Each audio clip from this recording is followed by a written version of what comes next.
सत्य है तो केवल हरिनाम भगवन नाम सत्य है। यदि नाम जपने की रुचि मिल गई, नाम में प्रीति हो गई, तो आप ऐसा समझो कि श्री भगवान के पास अब इससे कीमती वस्तु देने को नहीं है। वो बड़े भाग्यशाली हैं जो परम धन नाम में रुचि कर रहे हैं, नाम जपने का अभ्यास कर रहे हैं, नाम को अपना परम धन मान करके अधिक से अधिक संग्रह कर रहे हैं। अब नाम जप में प्रारंभ में ही रुचि हो जाना ये तो बहुत कठिन बात है। इसीलिए कहा कि भजन न होई संग बिनु, भजन बिना नहीं प्रेम। बिना भजनानंदी भगवत प्रेमी महात्मा के भजन नहीं हो सकता, और बिना भजन के भगवत प्रेम नहीं हो, बिना प्रेम के भगवत साक्षात्कार नहीं होता। प्रेम ते प्रगट होए मैं जाना, प्रेम अगर आ जाए तो भगवत दर्शन हो जाए। प्रेम कैसे आएगा? भजन से आएगा। भजन कैसे होगा? भगवत प्रेमी महात्मा के संग से होगा। भगवत प्रेमी महात्मा का मिलना ये केवल भगवत कृपा से ही होता है। जब द्रवहि दीन दयालु राघो तो साधु संगति पाइए। भगवान जिस पर बरस पड़ते हैं उसे संत समागम प्रदान करते हैं। बहुत तरह की तपस्याएं साधनाएं हैं। कभी कभी भ्रम हो जाता है और हम सच्चे मार्ग से भ्रमित होकर के देहाभिमान पुष्ट करने वाले मार्ग में पुनः अपने को अग्रसर कर लेते हैं। जैसे हम अन्न नहीं पाते, हम ये त्याग करते हैं, हम ऐसा, तो वो सब देह भाव के अंतर्गत है। जो प्रेम है या भगवत तत्व है वो इन सब बातों का महत्व नहीं करता। आपका भगवत चिंतन कितना बनता है, आपका देह भाव कितना छूटा है, आपका जगत चिंतन कितना छूटा है, ये खास बात होती है। अध्यात्म को बिना किसी अध्यात्म सिद्ध महापुरुष के नहीं जाना जा सकता है। साधारण धर्म को बिना धर्मात्मा के नहीं जाना जा सकता। फिर असाधारण महान भागवत धर्म के ऊपर विराजमान प्रेम धर्म, इसको कैसे जाना जा सकता है? इसीलिए रेमन रसकन संग बिन रंच न उपजय प्रेम। रसिक महापुरुषों के संग के बिना भगवत नाम में प्रेम, रूप में प्रेम, धाम में प्रेम, लीला में प्रेम असंभव है।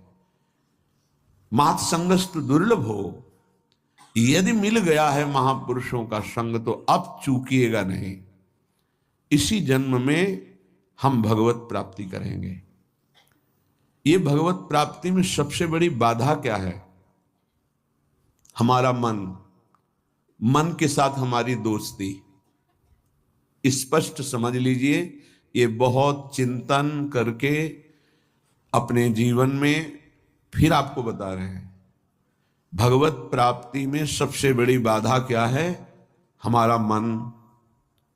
मन का स्वरूप संकल्प विकल्प करके भोगों में फंसाना।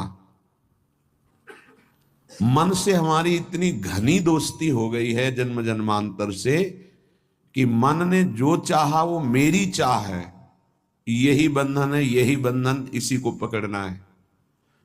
मन ने जो चाहा, मन चाहता क्या है? 5 ज्ञानेंद्रियों के द्वारा भोगे जाने वाले समस्त विषय, जितने त्रिभुवन में भोग हैं उन सबको 5 में स्थित कर दिया गया। शब्द, स्पर्श, रूप, रस, गंध, और 5 ज्ञानेंद्रियों के द्वारा इनको जाना जाता है, ज्ञान होता है इनका। और इन भोगों को भोगने के लिए मन संकल्प विकल्प बनाता है। मन को मैं मानकर, मन को अपना मानकर हमारी दुर्गति हो गई, हम बंधन से युक्त हो गए, दुख पर दुख भोगते चले जा रहे हैं। सुख की लालसा से सुख भोग क्रिया परिणाम भयानक दुख, इसका मूल मन। मन को सुधारना केवल इसकी मित्रता को हटा देने से होगा, दूसरा कोई उपाय नहीं है। ये आप अच्छे से समझ लीजिए। मन को यदि सुधारना है तो इससे दोस्ती हटानी पड़ेगी। बहुत कठिन है इससे दोस्ती छोड़ना। ये जो चाहता है वही मेरी चाह है, ऐसा हमें भ्रम हो गया है। ये अशांत तो हम अशांत, ये शांत तो हम शांत, ये भोगों में तो हमें चाहिए भोग, मैं भोगता। बड़ा विचित्र ये बंधन हो गया है। अगर समझ पा रहे हो, मन की दोस्ती, मन में तन्मयता, मन में अपनापन, यही हमारी मन की गुलामी का मुख्य कारण है। यही बंधन है। जब तक हम मन से दोस्ती नहीं हटा देंगे, मन में तदात्मता जो हो गई उसे नहीं हटाएंगे, अपनापन जो हो गया उसको नहीं हटाएंगे, तब तक इस पर शासन नहीं कर पाएंगे। जब तक मन को अधीन नहीं कर पाएंगे तब तक भजन नहीं हो सकता। भजन की बातें हो सकती हैं, फिर भजन की बातों से हम सम्मान चाहते हैं, रुपया चाहते हैं, नाना प्रकार के भोग चाहते हैं, मनोकामनाओं की पूर्ति चाहते हैं। वो इन के इन प्रकार फंसा के ही रखता है, वो मुक्त नहीं होने देता। इसीलिए शास्त्रों में कहा गया है, बंधन और मोक्ष का कारण तुम्हारा मन ही है।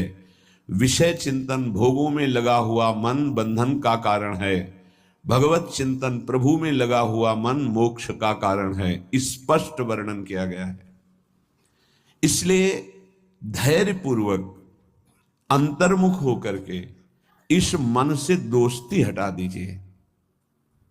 ये बिना सत्संग के आप इस युक्ति को नहीं जान पाएंगे। आप इंद्रियां नहीं हैं, आप मन नहीं हैं, आप शरीर नहीं हैं, आप प्राण नहीं हैं, आप भगवान के अंश हैं, ये प्रकृति के अंश हैं, आप परमात्मा के अंश हैं। अपने को भूलकर इनकी अधीनता स्वीकार करके हमारी ये दुर्गति हो गई कि हम तुच्छ विषयों के अधीन हो गए। ऐसा लगता है यदि मन हमारा साथ नहीं देगा तो हम तो किसी काम के नहीं रह गए। अगर हम भोग नहीं भोगेंगे तो हमारा जीवन ही क्या रह गया।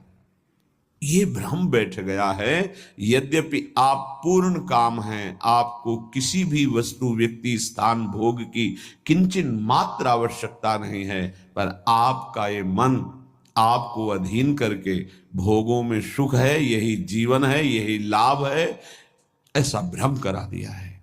उसी भ्रम को दूर कराने के लिए श्री भगवान गुरुदेव के रूप से, शास्त्र रूप से, नाना प्रकार के धर्मार्थ कार्यों के रूप से, इससे मन पवित्र होगा। पवित्र मन निष्काम होता है, अपवित्र मन कामी होता है। जब तक मन पवित्र नहीं होगा तब तक प्रभु से प्रेम या प्रभु का तन्मयता पूर्वक भजन असंभव।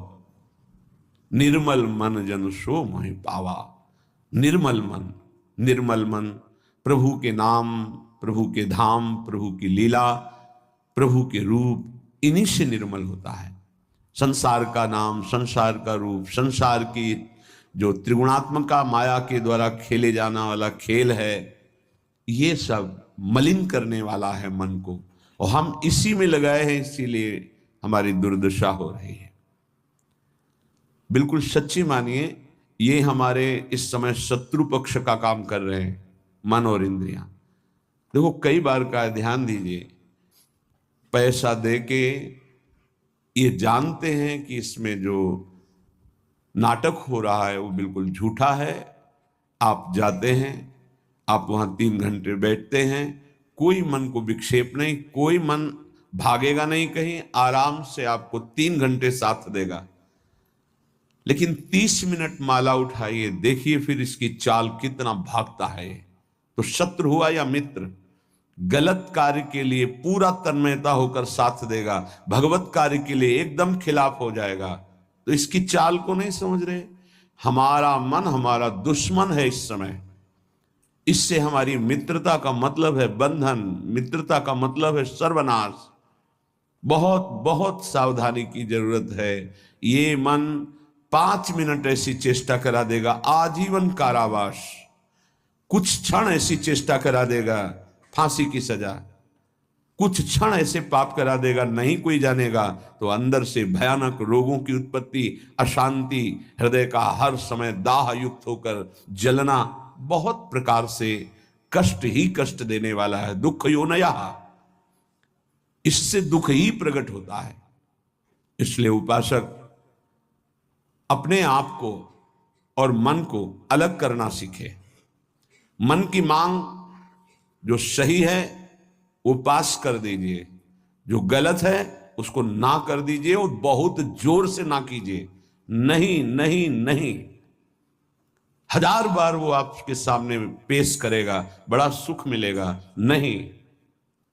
पर हम अंदर से कहीं ना कहीं टूट चुके हैं, हार चुके हैं, तो हमें लगता है कि यदि हम मन का साथ नहीं देंगे तो हाँ, ये हमको जलाएगा, ये हमको परेशान करेगा और वो मैं सह नहीं सकता। इसी से हम मुक्त नहीं हो पा रहे, इसी से हम परमानंद में नहीं डूब पा रहे। यही कमजोरी है, इसको अच्छे से समझिएगा। मन से एक बार युद्ध करना पड़ेगा।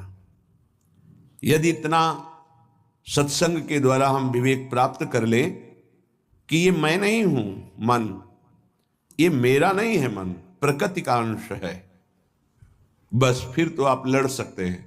और जब मेरा मन, तो आपकी सामर्थ्य नहीं कि ना बोल सकें। जबान से ना बोलेंगे, कदम वहीं चलेंगे जिधर मन ले जाएगा। ये बड़ा सूक्ष्म विषय, इसको समझ लीजिए। सब का सब पूरा अध्यात्म इसी बात पर टिका हुआ है। अगर मन निर्मल तो भगवत साक्षात्कार, मन निर्मल तो स्वरूप स्थित, मन मलिन तो दुर्गति। सारी साधना का फल मन को शांत कर लेना, निर्मल कर लेना, मन को अपने शासन में ले आना। पर ये तभी होगा जब इससे दोस्ती हटाएं। यहां दोस्ती क्या, मन की मांग मतलब मेरी मांग, मेरी मांग मतलब अब पूर्ण ही होना चाहिए, कुछ भी हो। इसी से पापाचरण बनते हैं और मन मलिन हो जाता है, हम और मन के अधीन हो जाते हैं। वो हमें और ऐसी स्थिति ले आता है कि मेरे से कहां भजन साधन, और पूरा जीवन व्यर्थ हो जाता है।